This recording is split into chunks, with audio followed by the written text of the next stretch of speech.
Lima, Peru, AP.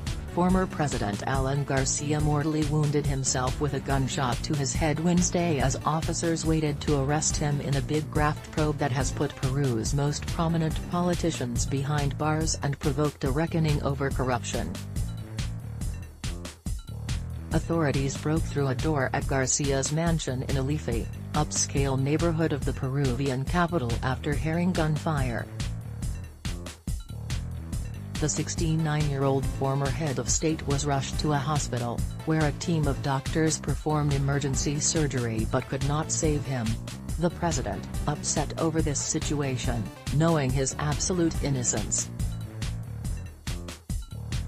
had this terrible accident, said his lawyer, Erasmo Reina. It was a shocking end for a man who twice governed Peru, once in the 1980s and then again more than 2 decades later. In more recent years, he became ensnared in Latin America's biggest corruption scandal, a sweeping investigation of politicians' dealings with the giant Brazilian construction company Odebrecht. No country outside Brazil has gone as far as Peru in prosecuting politicians tied to Odebrecht, which admitted in a 2016 plea agreement in the U.S. that it paid nearly $800 million throughout Latin America in exchange for lucrative public works contracts. Peruvian politicians have described the investigation as a political witch hunt.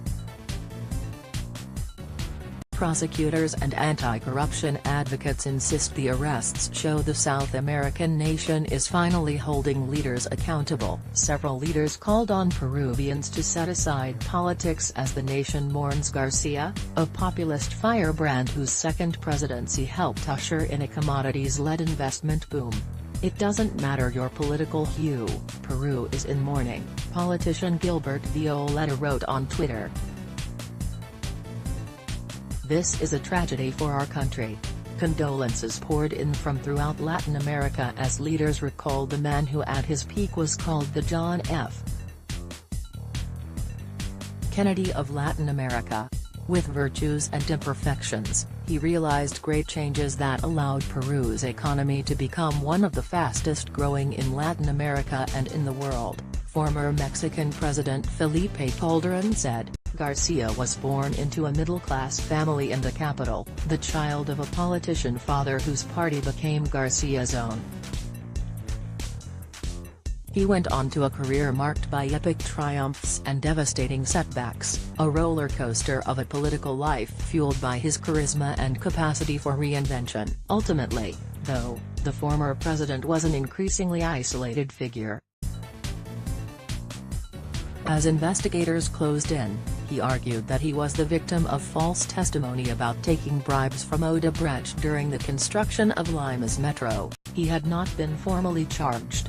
In December, Garcia sought asylum in Uruguay's embassy, staying there for a little more than 2 weeks before his request was denied. Uruguayan President Tabaré Vázquez said there was no evidence to support Garcia's contention he was being politically targeted. He vowed to cooperate with any investigation and defended himself up to the day before his death. "I am not mentioned in any document and in any evidence," he wrote Tuesday on Twitter. "They're left to speculate or invent intermediaries. I never sold out and it's proven." When authorities arrived Wednesday at Garcia's home, they met him on the staircase to the second floor. He asked for a moment to call his attorney, entered another room and closed the door behind him. Moments later, gunfire rang out. Police found him seated, bleeding profusely, Interior Minister Carlos Moran said. Supporters who had gathered outside the hospital wept as word of his death spread. Some held each other in embrace. Others cried out. A line of officers in helmets and riot shields stood guard, keeping them at a distance. His sudden death was sure to provoke reflection both over one of the most storied careers in Peruvian politics and the nation's battle against corruption. Tall and handsome, Garcia was first swept into office on a wave of optimism in 1985 as Latin America's youngest president at age 36. He was hailed as the president of hope.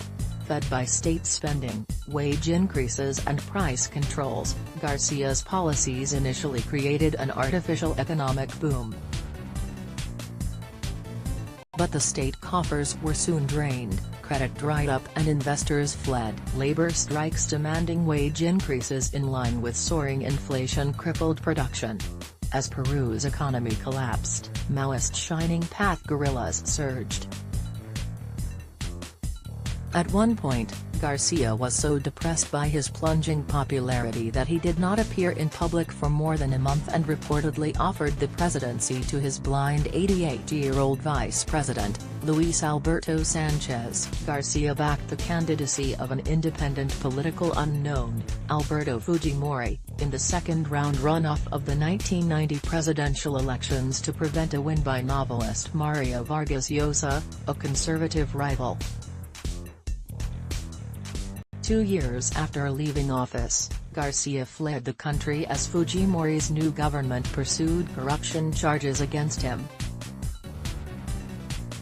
He was accused, among other things, of taking kickbacks for a Lima electric railway contract and of depositing Peru's reserves in the notorious Bank of Credit and Commerce International, or BCCI, which was later shut down worldwide amid fraud allegations. On the night of April 5, 1992, Fujimori dissolved Congress, suspended the Peruvian constitution and sent troops to the home of Garcia, who had been warned of a plot to kill him. That was perhaps the first time I felt physical fear in my life, because I understood it was true there would be an attack and that we would die, Garcia later recalled. In an interview with the Associated Press, "I had 2 pistols with 9 rounds each," he said, "and I shot all 18 bullets into the air as they were preparing to knock down a garage wall with a small tank and were coming over the walls. The soldiers briefly retreated," Garcia said, "and he fled by climbing over a neighbor's wall using a ladder." He was later smuggled out of the neighborhood in the trunk of a car and eventually made it to the Colombian embassy, which granted him safe passage from Peru. During his exile, he split time between Colombia, which gave him asylum, and Paris, where his wife and 4 children lived. Garcia was reviled by most Peruvians, who initially tolerated, even lauded, Fujimori's iron-fisted rule, grateful to him for taming the rebel insurgencies and cleaning up an economic disaster. But in 2000, Fujimori's autocratic government crumbled amid mushrooming corruption scandals, creating an opening for Garcia's political comeback. The charges were eventually dropped for lack of evidence. Garcia returned to his homeland in 2001 to seek re-election, casting himself as an elder statesman who had outgrown leftist ideas. He lost narrowly in a second round of voting to U.S.-trained economist Alejandro Toledo. Then he set his sights on the 2006 election. He was widely viewed as the lesser of 2 evils when he defeated radical nationalist Ollanta Humala in a runoff, but he was determined to regain the trust of Peruvians, telling them, "I am more mature, and I would be an idiot if I were to commit the same mistakes." His popularity rose as he implemented austerity measures in a nation beset by poverty. He slashed his own salary by more than half and issued decrees forcing lawmakers to reduce their pay by nearly 40%. He also gained praise by launching programs to bring potable water to poor shanty towns and pledged to build roads, schools and health clinics in rural areas. On Wednesday night, his body was taken to a memorial service at his party's headquarters, known as the House of the People, a blue colonial-style building where Garcia once celebrated his presidential victories. Several men carried his wooden casket through a thick crowd of supporters chanting, "Alan! Alan! He is still with the people." They cried out, "Let's block ads. Why?"